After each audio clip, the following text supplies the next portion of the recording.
Hello दोस्तों, स्वागत है आप सभी का आपके अपने YouTube channel target botany classes में। दोस्तों, इस वीडियो में हम लोग जीव विज्ञान के इम्पोर्टेंट टॉपिक पारिस्थितिकी तंत्र और आनुवंशिकता से क्वेश्चन का प्रैक्टिस करेंगे। ओके, जो कि बहुत ही इम्पोर्टेंट टॉपिक है। यहाँ से एग्ज़ाम में क्वेश्चन आते हैं और इस वीडियो में जितने भी क्वेश्चन शामिल हैं सभी के सभी किसी ना किसी एग्ज़ाम में पूछे हुए क्वेश्चन हो, चाहे वो ऑफलाइन एग्ज़ाम हो चाहे ऑनलाइन एग्ज़ाम हो। ठीक है, तो अगर आप वन डे एग्ज़ाम की तैयारी कर रहे हैं तो आपके लिए बहुत ही इम्पोर्टेंट टॉपिक है। ओके, तो चलिए देर ना करते हुए वीडियो को स्टार्ट करते हैं। देखिए, पहला क्वेश्चन है, जीवों के उनके पर्यावरण के संबंध में अध्ययन को क्या कहते हैं? बताइए भाई, क्या कहते हैं?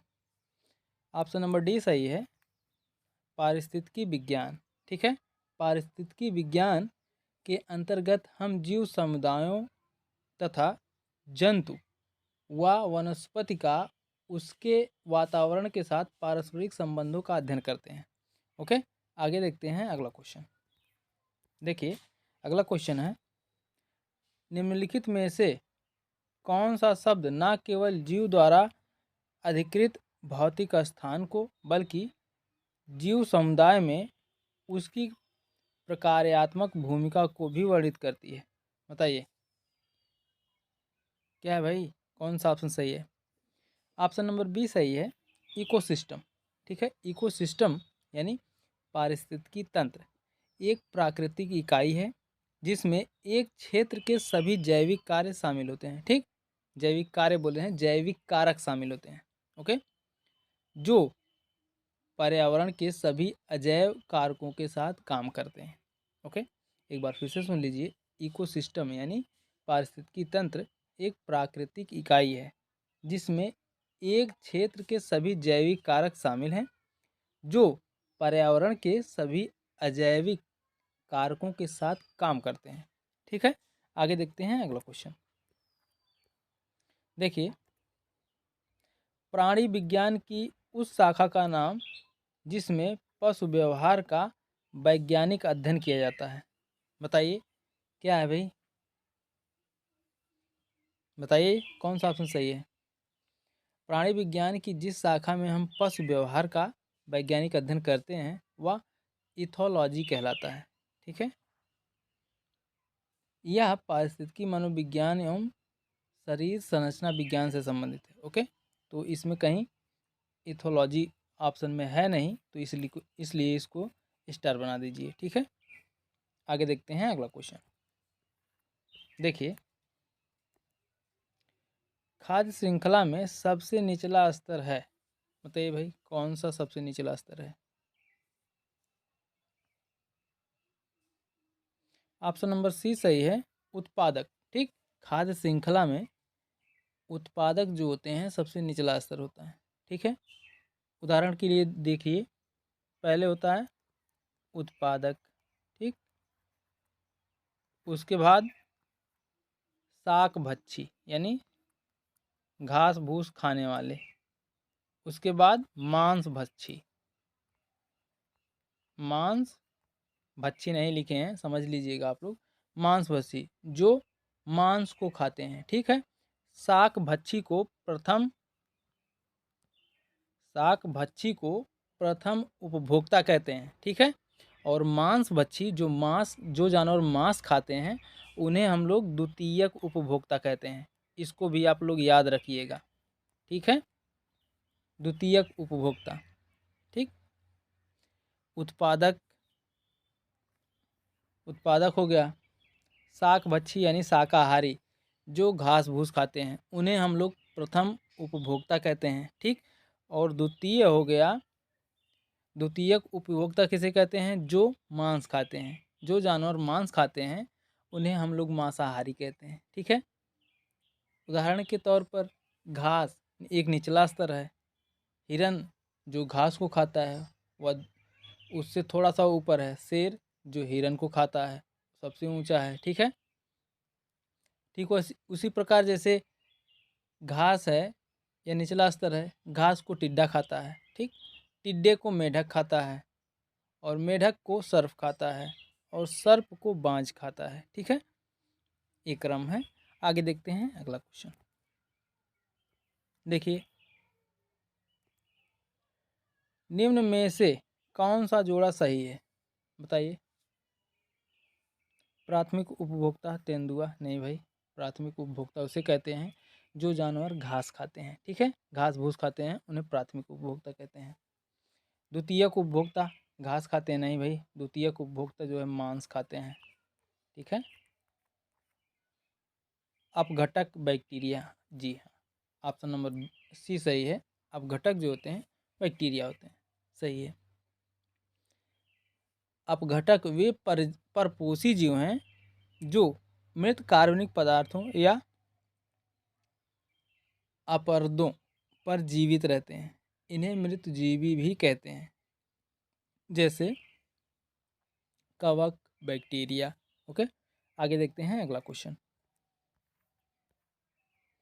देखिए, एक उत्पादक एक शाकाहारी और एक मांसाहारी को दर्शाने वाली एक उपयुक्त आहार श्रृंखला निम्न में से कौन सा है? बताइए भाई,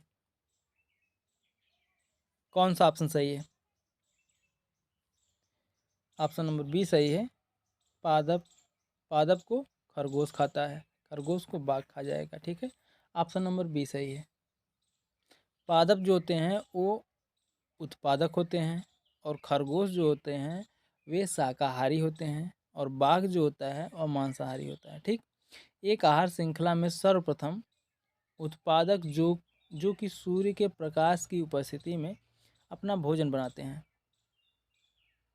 फिर शाकाहारी जंतु खाते हैं, तत्पश्चात शाकाहारी जंतुओं को मांसाहारी जंतु अपना आहार बनाते हैं। इस आहार श्रृंखला में ऊर्जा का केवल 10%, ठीक, इम्पोर्टेंट टॉपिक है। इस आहार श्रृंखला में ऊर्जा का केवल 10% ही एक स्तर से दूसरे स्तर तक स्थानांतरित होता है, ठीक है। जैसे पादप को खरगोश ने खाया तो खरगोश के अंदर पादप का 10% ऊर्जा ही जो है खरगोश के अंदर जाएगा। अब खरगोश को शेर ने खाया तो शेर के अंदर भी खरगोश के ऊर्जा का 10% ही शेर के अंदर जाएगा, ठीक है। शेर को खरगोश के खाने पर शेर को 10% ही ऊर्जा मिलेगी। ओके, आगे देखते हैं अगला क्वेश्चन। देखिए, अगला क्वेश्चन है, निम्न में से कौन सी एक संकटापन्न जाति है? कौन भाई? Ganga dolphin. Okay, option number C सही है। आगे देखते हैं अगला क्वेश्चन। देखिए, निम्नलिखित में से कौन सा प्रक्रम वायु में कार्बन डाइऑक्साइड की मात्रा को नहीं बढ़ाता? बताइए। वनस्पति का वायवीय क्षय, ठीक है, ऑप्शन नंबर डी सही है। प्रकाश संश्लेषण की क्रिया में पौधे वायुमंडल से कार्बन डाइऑक्साइड तथा मृदा से जल लेकर अपने भोजन का निर्माण क्लोरोफिल एवं सूर्य के प्रकाश की उपस्थिति में करते हैं। ओके, आगे देखते हैं अगला क्वेश्चन। देखिए, रेड डाटा बुक में निम्नलिखित में से कौन सा डाटा पाया जाता है? बताइए। सभी विलुप्त प्राय प्रजातियां। ओके, ऑप्शन नंबर सी सही है, ठीक है। रेड डाटा बुक IUCN, ठीक, रेड डाटा बुक IUCN द्वारा जारी की जाती है। इसमें सभी विलुप्त प्राय प्रजातियों की सूची शामिल होती है। ओके, आगे देखते हैं अगला क्वेश्चन। देखिए, अगला क्वेश्चन है, संकटग्रस्त प्रजातियों को किस रंग की डेटा बुक में दर्शाया जाता है? बताइए। Red data book, option number C सही है, ठीक है। आगे देखते हैं अगला क्वेश्चन। देखिए, प्रोजेक्ट टाइगर को किस वर्ष में आरंभ किया गया था? बताइए। ऑप्शन नंबर फर्स्ट ही सही है, 1973 में, ठीक। बाघ परियोजना यानी प्रोजेक्ट टाइगर वर्ष 1973 में प्रारंभ की गई थी। ग्रीन हाउस गैसों यथा यथा मतलब जैसे नाइट्रस ऑक्साइड तथा मीथेन पैदा करने की सबसे अधिक संभावना निम्नलिखित में से किस जीव से की जा सकती है? बताइए कौन सा ऑप्शन सही है। क्वेश्चन नंबर 12, जीवाणु यानी बैक्टीरिया से। ठीक है, ऑप्शन नंबर सी सही है। ग्रीन हाउस गैसों जैसे नाइट्रस ऑक्साइड तथा मीथेन पैदा करने की सबसे अधिक संभावना जीवाणुओं से होती है। जीवाणु यानी बैक्टीरिया नाइट्रोजन चक्र में महत्वपूर्ण भूमिका निभाते हैं। ओके, आगे देखते हैं अगला क्वेश्चन। देखिए अगला क्वेश्चन है, निम्नलिखित में से कौन सी गैस वायुमंडल में मुख्य ग्रीन हाउस गैस नहीं है? बताइए। हाइड्रोजन, ऑप्शन नंबर डी सही है। ठीक, दिए गए विकल्पों में से hydrogen gas green house gas नहीं है, जबकि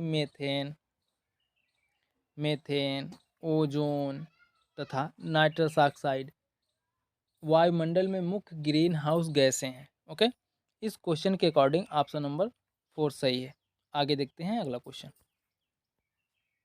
देखिए, हरित गृह गैसों का पृथ्वी के वायुमंडल के औसत ताप पर क्या प्रभाव होता है? बताइए कौन सा ऑप्शन सही है। ऑप्शन नंबर फर्स्ट सही है, बढ़ता है। ठीक है, ग्रीन हाउस गैसें ग्रह के वातावरण या जलवायु परिवर्तन और अंततः भूमंडलीय ऊष्मीकरण के लिए उत्तरदायी होती हैं। इनमें सर्वाधिक उत्सर्जन carbon dioxide, nitrous oxide, methane, chlorofluorocarbon, वाष्पन, ओजोन आदि करती हैं। ओके, आगे देखते हैं अगला क्वेश्चन। देखिए, निम्न 3 आर में से किसको पर्यावरण के अनुकूल माना जाता है? बताइए कौन सा ऑप्शन सही है भाई। रेड्यूस कम करें, रिबिल्ड फिर बनाएं, रिस्ट्रिक्ट यादृच्छिक कम करें, वापस बुलाएं, ये दोनों ऑप्शन सही नहीं है भाई। ठीक, इसके लिए सबसे सर्वश्रेष्ठ इस ऑप्शन में है ही नहीं, इसमें 2 ही ऑप्शन है। देखिए क्या सही होगा इसके प्रति। देखिए रेड्यूस ठीक, मतलब कम करें। ठीक, फिर है रीयूज मतलब पुनः प्रयोग करें। उसके बाद है रिसाइकिल। ठीक है, रिसाइकिल मतलब पुनः चक्रित करें। ठीक है, तो इसको आप लोग ऑप्शन नंबर 3 मान लो, यही आपका सही है। Reduce, reuse, recycle. ओके, आगे देखते हैं अगला क्वेश्चन। देखिए, पर्यावरणीय जागरूकता के अंग्रेजी अक्षर पी ठीक से आरंभ होने वाले प्रसिद्ध 3 शब्द कौन से हैं? बताइए भाई। 3 पी का अर्थ क्या है? ऑप्शन नंबर डी सही है, पॉपुलेशन, पॉवर्टी, पॉल्यूशन। ठीक, 3 पी का मतलब होता है 3 पी, ये तीनों होते हैं भाई। ओके, पॉपुलेशन, पॉवर्टी और पॉल्यूशन। और 3 आर का मतलब क्या होता है? अभी हमने बताया, रेड्यूस। ठीक है, रेड्यूस और है रीयूज और रिसाइकिल। ठीक, 3 आर का मतलब ये होता है। और 3 पी का मतलब pollution, population, poverty, pollution. Okay, आगे देखते हैं अगला क्वेश्चन। देखिए क्वेश्चन नंबर 17 है, ऊंट में जीनोमिक डीएनए अध्ययन हाल में कहाँ के वैज्ञानिक ने पूरे कर लिए? बताइए। चीन के, ऑप्शन नंबर सी सही है। ठीक है, चीन के वैज्ञानिकों ने नवंबर 2012 में ऊंट में जीनोमिक डीएनए अध्ययन किया तथा इस प्रजाति मतलब ऊँट की प्रजाति को खतरे में बताया। ठीक है, आगे देखते हैं अगला क्वेश्चन। जैव आवर्धन का अर्थ किसमें निहित है, बताइए। ऑप्शन नंबर फर्स्ट सही है, विषाक्त पदार्थ आवर्धित होते हैं। ठीक है, जैव आवर्धन पारिस्थितिकी तंत्र में बनाई गई एक मानव निर्मित प्रक्रिया है जिसके द्वारा खाद्य श्रृंखला में करणीय प्रदूषकों का ढेर एक अनिष्टकर सांद्रित स्तर तक पहुंच जाता है। ठीक है, आगे देखते हैं अगला क्वेश्चन। जैव आवर्धन मतलब जो मानव निर्मित होता है भाई। आगे देखिए,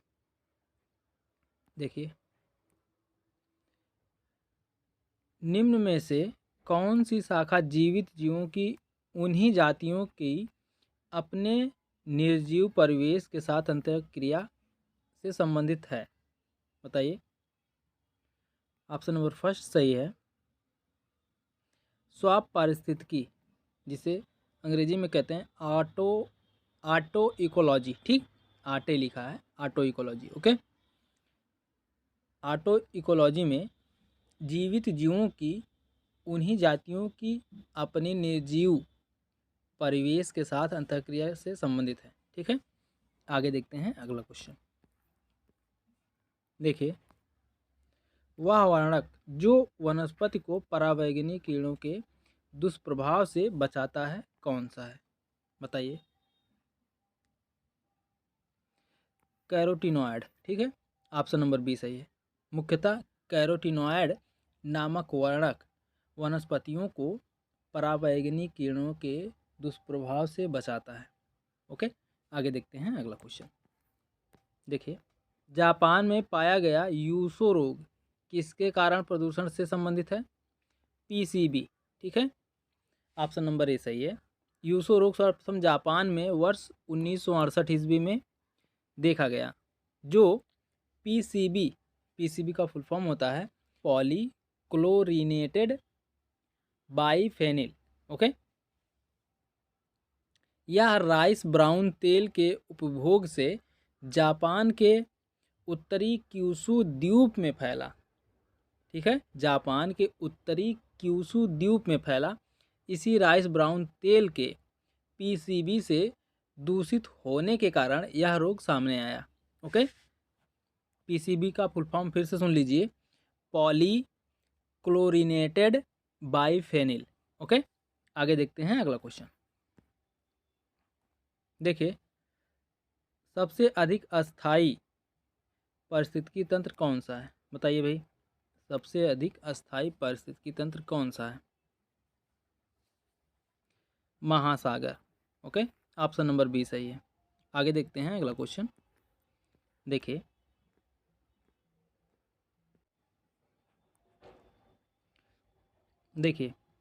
किस कारण से जल का भारी धातु प्रदूषण होता है, किस कारण से जल का भारी धातु प्रदूषण होता है, बताइए।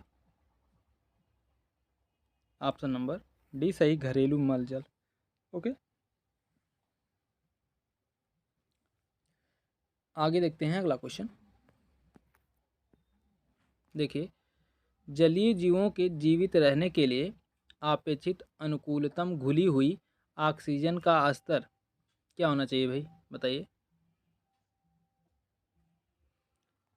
4 से 6। ठीक, उचित मात्रा में घुलित ऑक्सीजन अच्छे जलीय जीवन के लिए आवश्यक है, जबकि जीवों के जीवित रहने के लिए घुली हुई ऑक्सीजन अपेक्षित स्तर 4 से 6 मिलीग्राम प्रति लीटर होना चाहिए। ओके, आगे देखते हैं अगला क्वेश्चन। देखिए, एक कृत्रिम पारिस्थितिकी तंत्र निरूपित किया जाता है जल जीवशाला द्वारा। ओके, ऑप्शन नंबर डी सही है। आगे देखते हैं अगला क्वेश्चन। देखिए, किस कारण से स्टोन कैंसर होता है, बताइए। अम्ल वर्षा के कारण, ऑप्शन नंबर ए सही है। ठीक, अम्ल वर्षा के फलस्वरूप नाइट्रोजन के विभिन्न ऑक्साइड अम्ल वर्षा बनाते हैं। ठीक है, अम्ल वर्षा के फलस्वरूप नाइट्रोजन के विभिन्न ऑक्साइड अम्ल वर्षा बनाते हैं जो पत्थरों पर वर्षा के साथ आते हैं और पत्थर की सतह को नुकसान पहुंचाते हैं। ओके, आगे देखते हैं अगला क्वेश्चन। देखिए, मच्छरों के जैविक नियंत्रण के लिए निम्नलिखित में से किसका प्रयोग किया जाता है? बताइए। गैम्बूसिया। ठीक, गैम्बूसिया एक मछली है, मछली का नाम है, जिसे जो मच्छरों के लार्वा को खाती है। ठीक है, जिस तालाब में गैम्बूसिया मछली रहती है उस तालाब में मच्छर के लार्वा नहीं पनप सकते, क्योंकि ये मच्छर के लार्वा का भक्षण करती है। ओके, आगे देखते हैं अगला क्वेश्चन।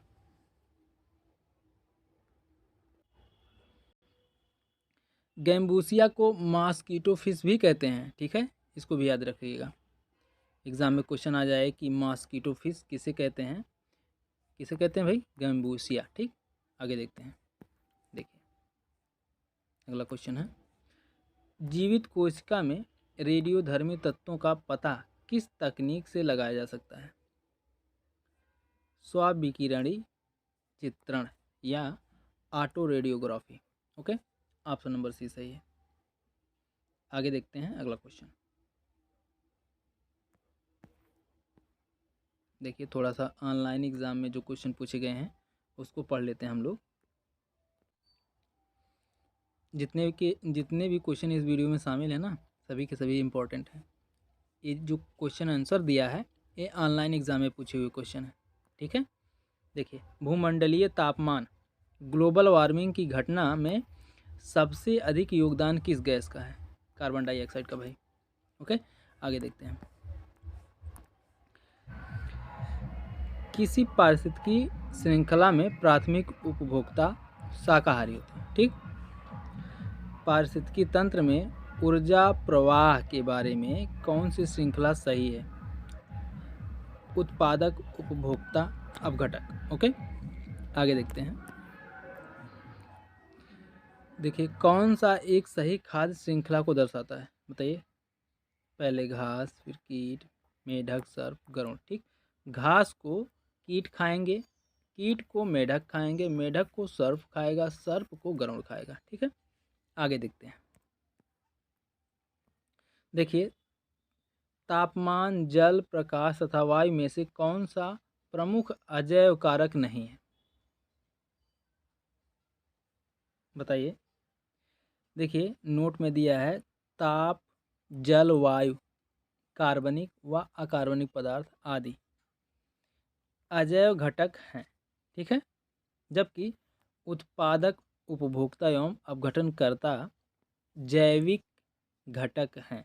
ओके, चलिए आगे देखते हैं।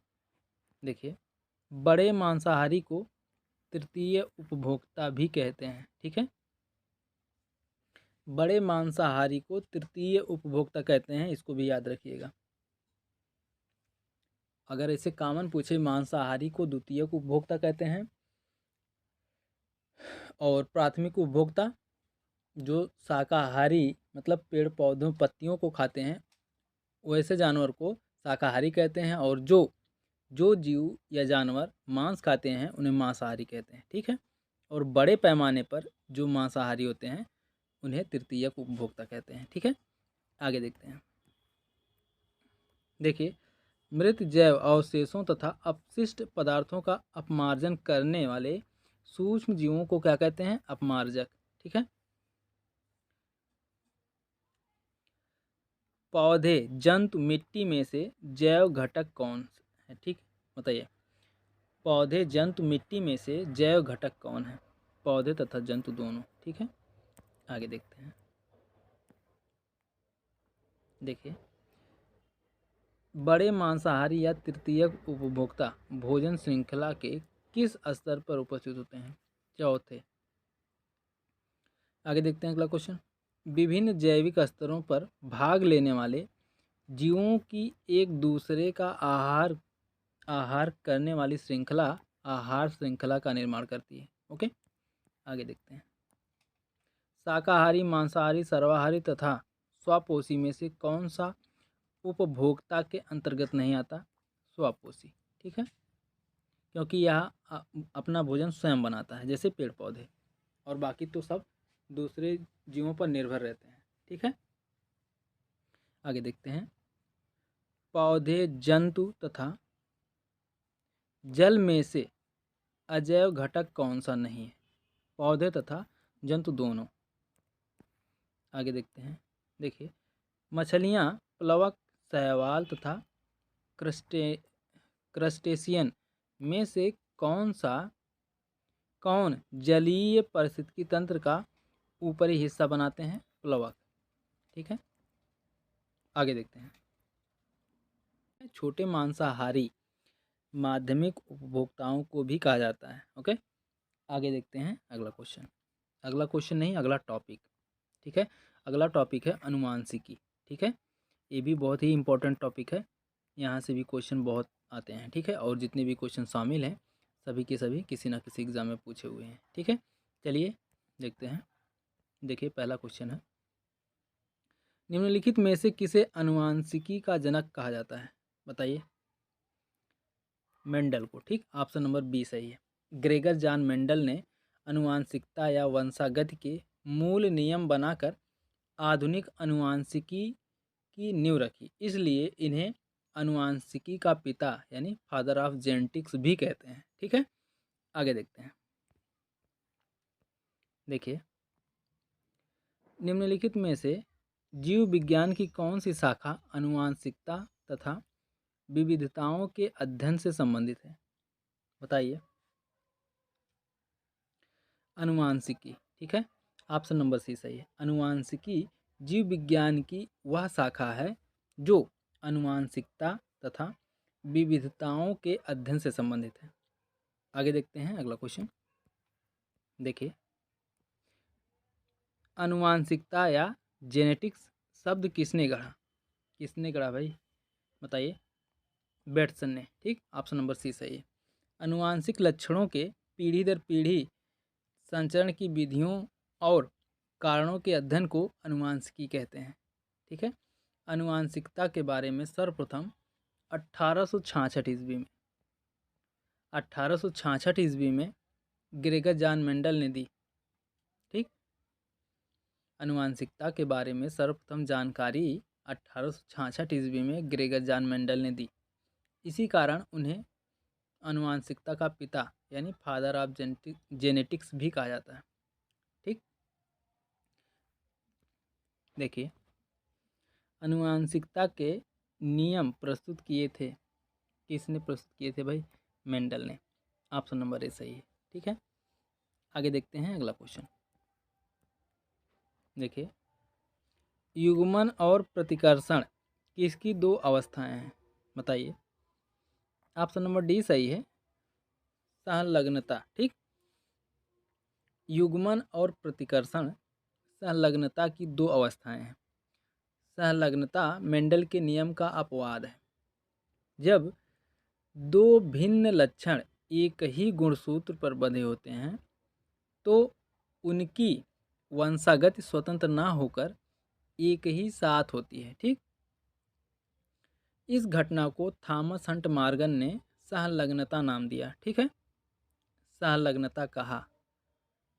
आगे देखते हैं अगला क्वेश्चन।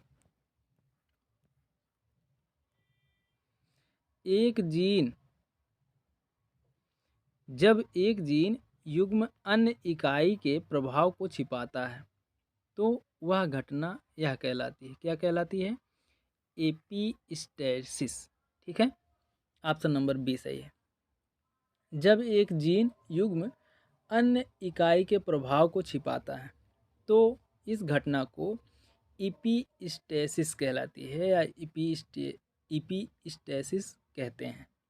ठीक है, आगे देखते हैं अगला क्वेश्चन।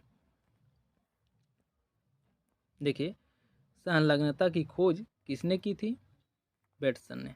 ठीक है, बेटसन ने की थी, लेकिन थॉमस हंट मॉर्गन ने उसे जो है संलग्नता कहा। आगे देखते हैं अगला क्वेश्चन।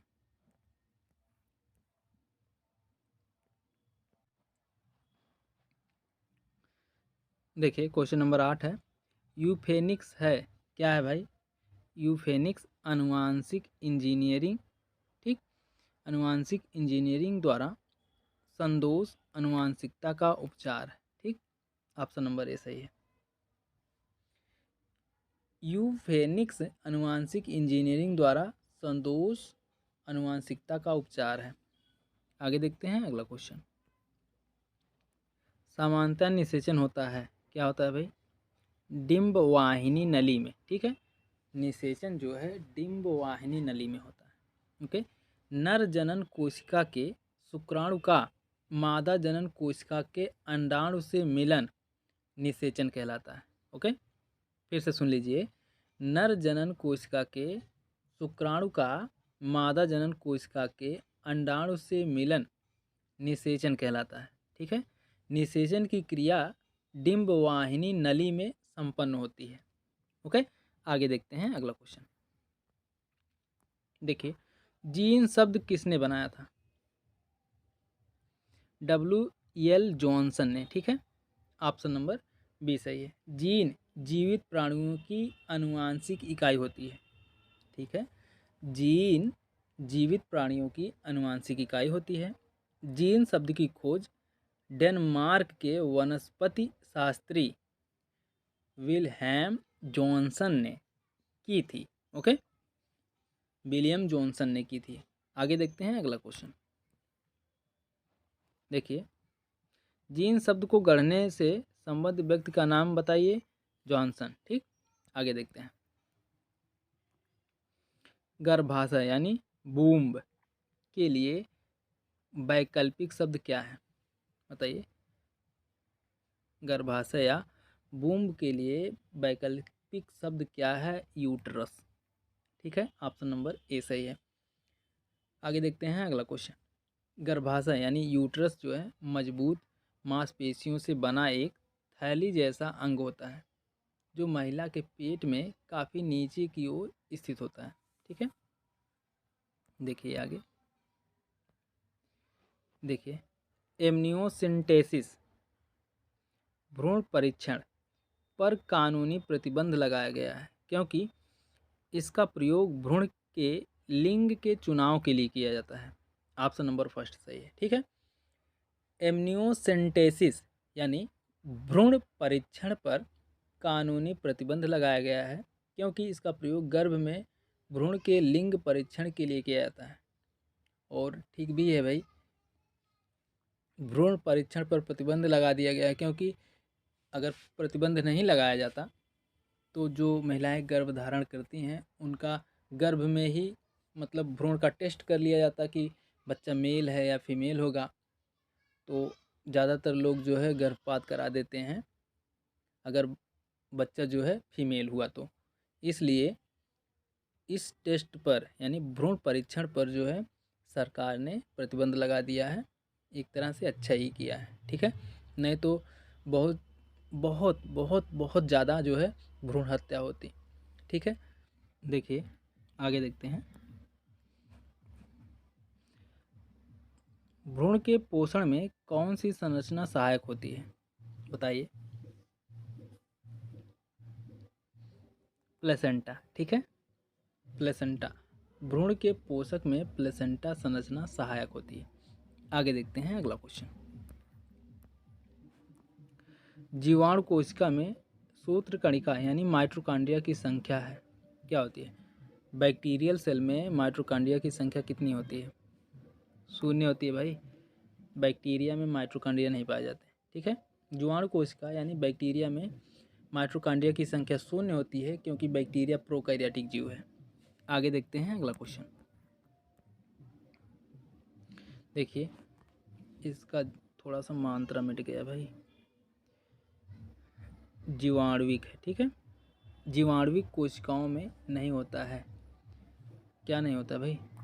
माइटोकॉन्ड्रिया नहीं होता, सूत्रकणिका जिसे कहते हैं हम लोग। आगे देखते हैं। देखिए, एलोसोम होते हैं। एलोसोम क्या होते हैं भाई? लिंग गुणसूत्र होते हैं। एलोसोम लिंग गुणसूत्र होते हैं। मनुष्य में 23 जोड़ी यानी 46 गुणसूत्र होते हैं। 22 जोड़ी गुणसूत्र स्त्रियों और पुरुषों में समान और अपने अपने समजात होते हैं, इसलिए इन्हें समजात गुणसूत्र या ऑटोसोम कहते हैं। ठीक है, और 23वीं जोड़ी के गुणसूत्र स्त्रियों और पुरुषों में भिन्न भिन्न होते हैं, जिसे हम लोग विषमजात गुणसूत्र या एलोसोम कहते हैं। लिंग निर्धारण में इसकी अहम भूमिका होती है। स्त्रियों में यक्स यक्स, ठीक, स्त्रियों में यक्स यक्स मतलब लड़की, तथा पुरुषों में यक्स वाई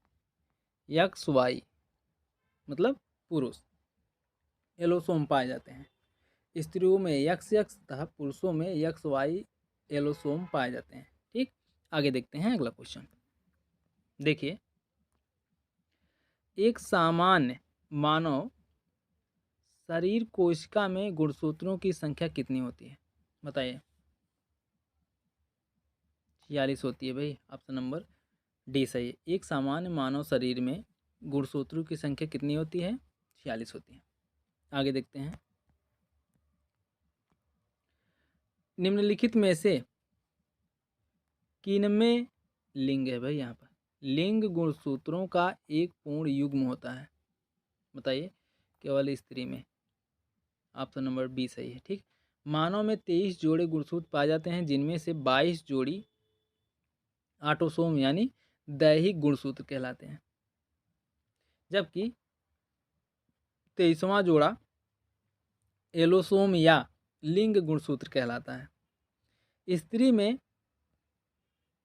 गुणसूत्रों का पूर्ण युग्म होता है तथा दोनों यक्स कहलाते हैं, लेकिन पुरुषों में 23वां जोड़ा परिपूर्ण जोड़ा नहीं होता है, जिसमें एक गुणसूत्र सामान्य आकार का यक्स तथा दूसरा गुणसूत्र छोटा होता है, जिसे वाई कहा जाता है। ओके,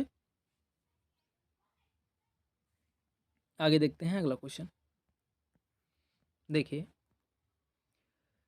शिशुलिंग किसके गुणसूत्र योगदान पर निर्भर करता है?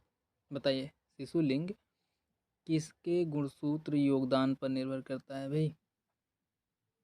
पिता के गुणसूत्र पर। ठीक है, ऑप्शन नंबर ए सही है।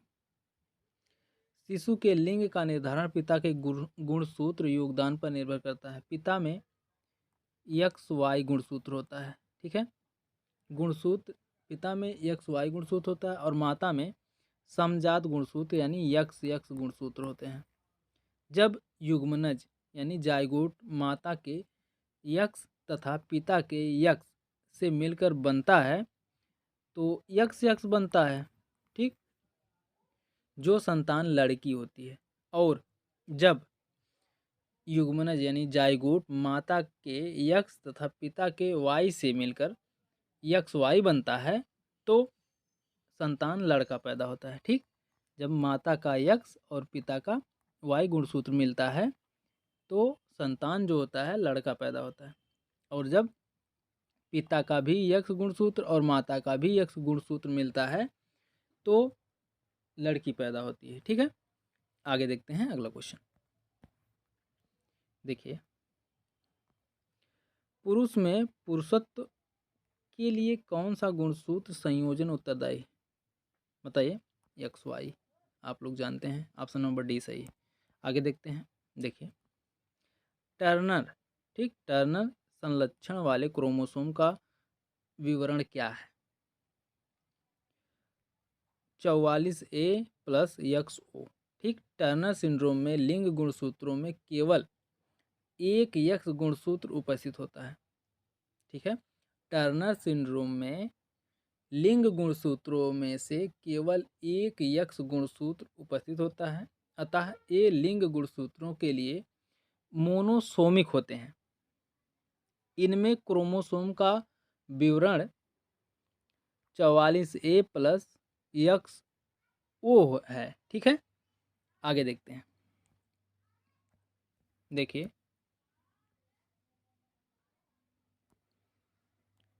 बार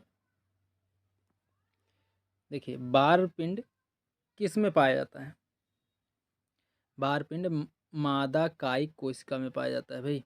ओके, बार पिंड एक निष्क्रिय यक्स गुणसूत्र है। ठीक है, बार पिंड जो होता है बार पिंड एक निष्क्रिय यक्स गुणसूत्र है जो माता माता बोले हैं, जो मादा कायिक कोशिका में पाया जाता है। ओके, आगे देखते हैं। डाउन सिंड्रोम वाले व्यक्ति अपरिहार्य रूप से किससे ग्रस्त हो जाते हैं? अल्जाइमर रोग से। ठीक है, ऑप्शन नंबर डी सही है। डाउन सिंड्रोम को मंगोली जड़ता, ठीक, डाउन सिंड्रोम को मंगोली जड़ता भी कहते हैं। ऐसे व्यक्ति अपरिहार्य रूप से अल्जाइमर रोग से ग्रस्त हो जाते हैं। ठीक है, आगे देखते हैं अगला क्वेश्चन। देखिए, विनिमय किसके दौरान होता है भाई? स्थूल पट्ट, ठीक, ऑप्शन नंबर सी सही है।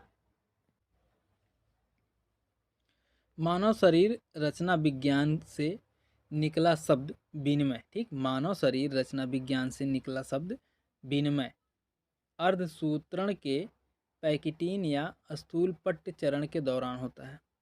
इस अवस्था या चरण में समजात क्रोमोसोम एक दूसरे पर लिपट कर छोटे हो जाते हैं। ठीक है, आगे देखते हैं अगला क्वेश्चन। देखिए, डीएनए परीक्षण विकसित किया गया था, किसके द्वारा विकसित किया गया था भाई? बताइए। डीएनए परीक्षण डॉक्टर एलेक्स जेफरीस द्वारा, ठीक, ब्रिटिश वैज्ञानिक प्रोफेसर सर एलेक्स जेफरीस द्वारा डीएनए फिंगरप्रिंटिंग और डीएनए परीक्षण की तकनीक विकसित की गई। ओके, किसके द्वारा? डॉक्टर एलेक्स जेफरीस द्वारा, ठीक। फॉरेंसिक साइंस में इसका उपयोग पुलिस द्वारा जासूसी कार्य तथा अपराधियों की पहचान करने में किया जाता है। आगे देखते हैं अगला क्वेश्चन। देखिए, डीएनए संरचना का सही मॉडल किसने बनाया था? डीएनए संरचना का सही मॉडल किसने बनाया था? वाटसन एवं क्रिक ने, ठीक, वाटसन एवं क्रिक ने। डीएनए संरचना का सही मॉडल वाटसन और क्रिक ने वर्ष 1953 ईस्वी में 1953 ईस्वी में प्रतिपादित किया था। डीएनए दो परस्पर जुड़ी सर्पिल कुंडलिनी पॉलीन्यूक्लियोटाइड श्रृंखलाएं या सूत्र एक ही केंद्रीय अक्ष के चारों ओर दक्षिणावर्त स्प्रिंग की भांति ऐंठ कर द्विकुंडली संरचना होती है। ठीक, द्विकुंडली का प्रत्येक कुंडल 3.4 एंगस्ट्रॉम लंबाई में फैला होता है।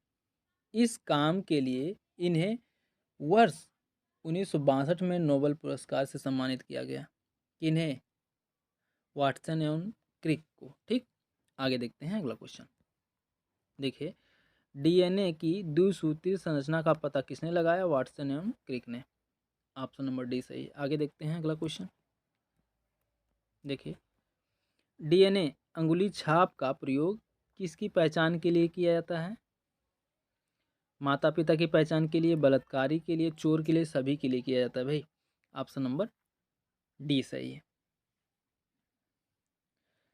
डीएनए अंगुली छाप की खोज सर्वप्रथम एलेक्स जोफ्रिस ने की। इसका उपयोग संतान के कानूनी रूप से वैध माता पिता, बलात्कारी पुरुष, चोर इत्यादि की पहचान करने में किया जाता है। आगे देखते हैं अगला क्वेश्चन। अंगुली लेखन, ठीक, अंगुली लेखन विज्ञान को सामान्यतः किस नाम से जानते हैं? बताइए। अंगुली छाप, ऑप्शन नंबर सी सही है। ओके, अंगुली लेखन विज्ञान को सामान्यतः अंगुली छाप नाम से जाना जाता है। इसकी प्रयोगशाला हैदराबाद में स्थित है। आगे देखते हैं। डीएनए में पाई जाने वाली शर्करा है पेंटोज शर्करा। ऑप्शन नंबर सी सही है। डीएनए तथा आरएनए में पेंटोज प्रकार की शर्करा होती है। डीएनए में यह डीऑक्सीराइबोज तथा आरएनए में राइबोज नाम से जानी जाती है। ओके, आगे देखते हैं अगला क्वेश्चन। देखिए, डीएनए में थाइमिडीन द्विभाजी संरचना किसके कारण होती है? बताइए। यूवी किरणों, अल्ट्रावायलेट रेडिएशन के कारण। ठीक है, आगे देखते हैं अगला क्वेश्चन। देखिए, संकेत भाषा का संबंध किससे है? संकेत भाषा का संबंध किससे है भाई? अंगुली छाप से है। ऑप्शन नंबर सी सही है। ठीक।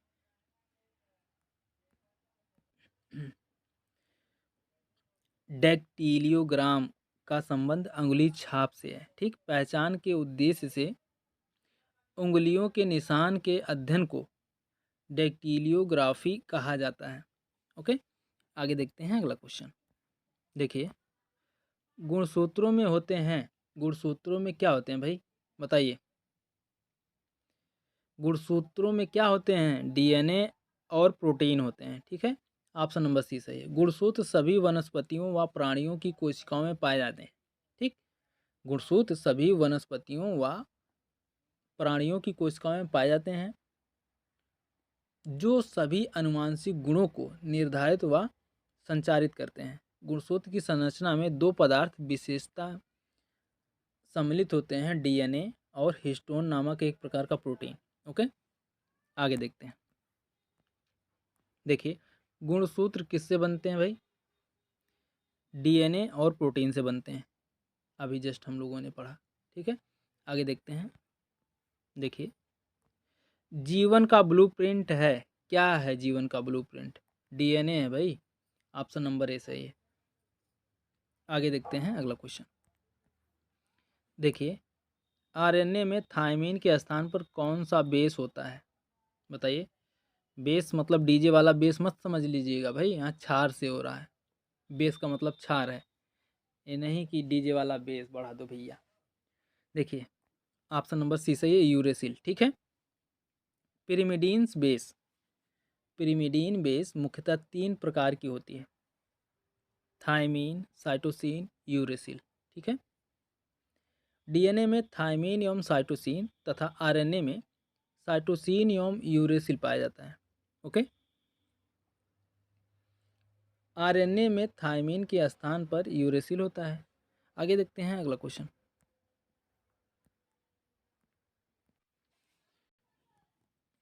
आगे देखते हैं। देखिए, इन्फ्लुएंजा विषाणु में होता है, क्या होता है भाई? इन्फ्लुएंजा वायरस में क्या होता है? केवल आरएनए होता है। ऑप्शन नंबर सी सही है। ठीक है, आगे देखते हैं। देखिए, मानव जीनोम परियोजना का नेतृत्व किसने किया था? बताइए। ऑप्शन नंबर बी सही है, क्रेग बेंटर और फ्रांसिस कॉलिंस ने। ठीक।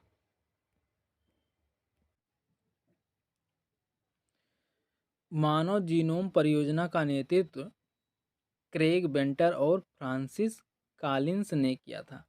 यह वर्ष 1984 में आरंभ हुआ। ठीक है, 1984 में आरंभ हुआ था। आगे देखते हैं। देखिए, निम्नलिखित में से कौन सा क्लोनित मेरिनो मेमना है? डॉली। ठीक है, ऑप्शन नंबर डी सही। डॉली जो है क्लोनित मेरिनो मेमना है। इयान, ठीक, साइंटिस्ट का नाम है इयान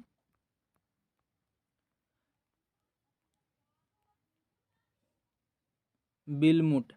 ठीक है, Ian बिलमुट, Keith Keith Campbell.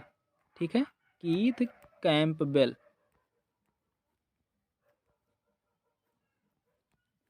Keith Campbell.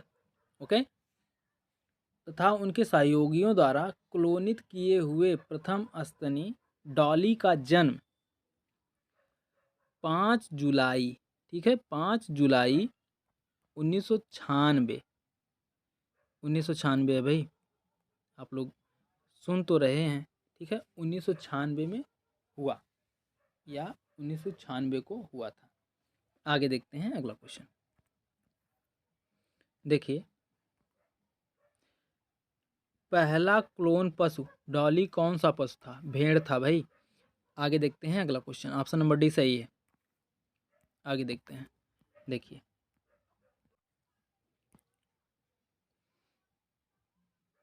देखिए, आबादी में जीनों के संग्रह को क्या कहते हैं? जीन पूल कहते हैं। ऑप्शन नंबर डी सही है। किसी एकल जनसंख्या में एक जीन के लिए युग्म विकल्पियों का संपूर्ण समुच्चय एक जीन पूल कहलाता है। नंबर 1 है प्राथमिक जीन पूल, द्वितीय जीन पूल और तृतीय जीन पूल। आगे देखते हैं अगला क्वेश्चन। देखिए, जर्सी सांड जो संकरण में इस्तेमाल होता है किस जगह की मोहक उपजाति है? बताइए। इंग्लैंड की। ठीक है, ऑप्शन नंबर ए सही है। जर्सी सांड जो संकरण में इस्तेमाल होता है जर्सी द्वीप समूह यानी इंग्लैंड की मोहक प्रजाति है। उपजाति है भाई, प्रजाति नहीं, मोहक उपजाति है। आगे देखते हैं अगला क्वेश्चन।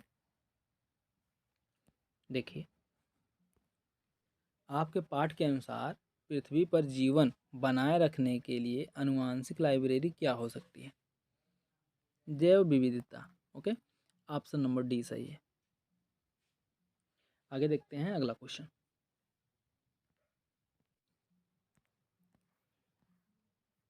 देखिए, निम्नलिखित में से कौन सी स्थिति टेस्ट ट्यूब बेबी की परिघटना को सही रूप से निरूपित करती है? ऑप्शन नंबर सी सही है। जब निषेचन बाह्य होता है और विकास आंतरिक होता है।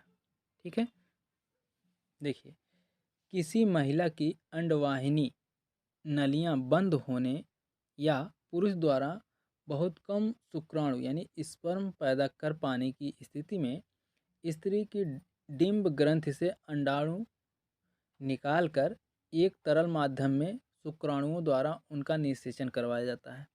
इसके बाद निषेचित अंडाणु को महिला के गर्भ में स्थानांतरित कर दिया जाता है।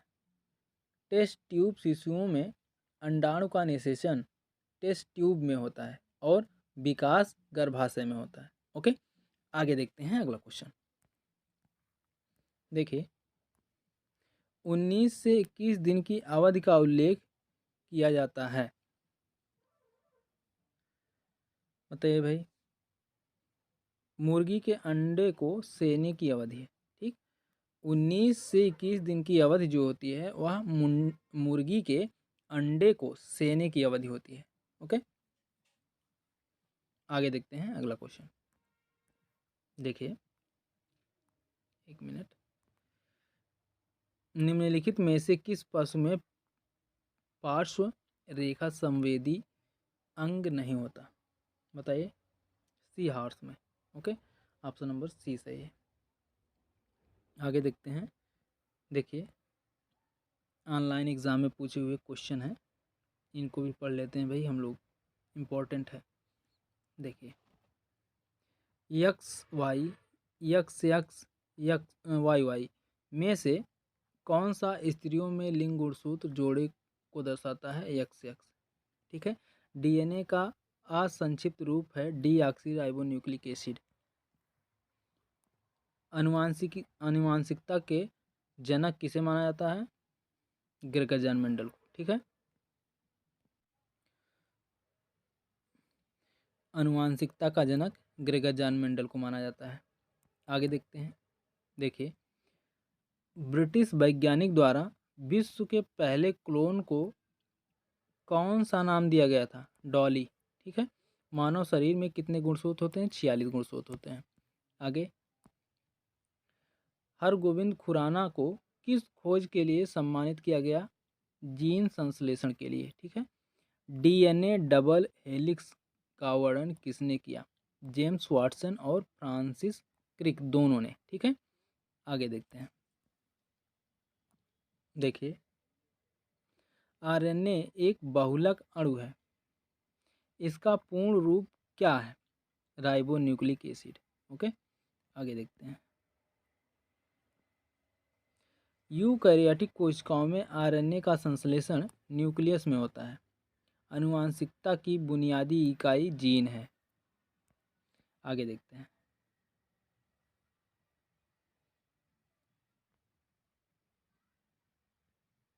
देखिए, आनुवांशिक रूप से समान व्यक्तियों के बीच प्रत्यारोपण को क्या कहते हैं? आइसोग्राफ्ट। ठीक, आनुवांशिक रूप से समान व्यक्तियों के बीच प्रत्यारोपण को आइसोग्राफ्ट कहते हैं। ठीक है, विलगित प्रोटीन की पहचान हेतु शोषक तकनीक क्या है? पश्चिमी शोषक। आगे देखते हैं। गुणसूत्रों की आकृति विज्ञान का अच्छी तरह से अध्ययन किससे किया जा सकता है? मध्यावस्था में। ठीक। जैव पुष्टिकरण तकनीक में पादप प्रजनक किसे दूर करने के लिए प्रजनन तकनीक का प्रयोग करते हैं? सूक्ष्म पोषकों और विटामिनों की कमी। ठीक है, ऑप्शन नंबर फर्स्ट सही है। ओके, ऑप्शन बोलने की आदत पड़ गई है। देखिए, विरोधी गुणों का युग्म जो समान विशेषताओं को नियंत्रित करे क्या कहलाता है? युग्म विकल्पी या एलील कहलाता है। ओके दोस्तों, ये था बायोलॉजी के कुछ महत्वपूर्ण प्रश्न जो कि कई बार एग्ज़ाम में पूछे गए हैं। ठीक है, वनडे एग्ज़ाम में, जैसे SSC GD, group D, UP police, banking, मतलब वनडे एग्ज़ाम से रिलेटेड जो ऑनलाइन एग्ज़ाम हुए हैं और जो ऑफलाइन एग्ज़ाम हुए हैं, उन सभी में ये क्वेश्चन जितने थे सभी के सभी पूछे हुए क्वेश्चन थे। ठीक है, तो वीडियो कैसी लगी कमेंट करके ज़रूर बताइएगा। मिलते हैं नेक्स्ट वीडियो में, तब तक के लिए जय हिंद, जय भारत, वंदे मातरम।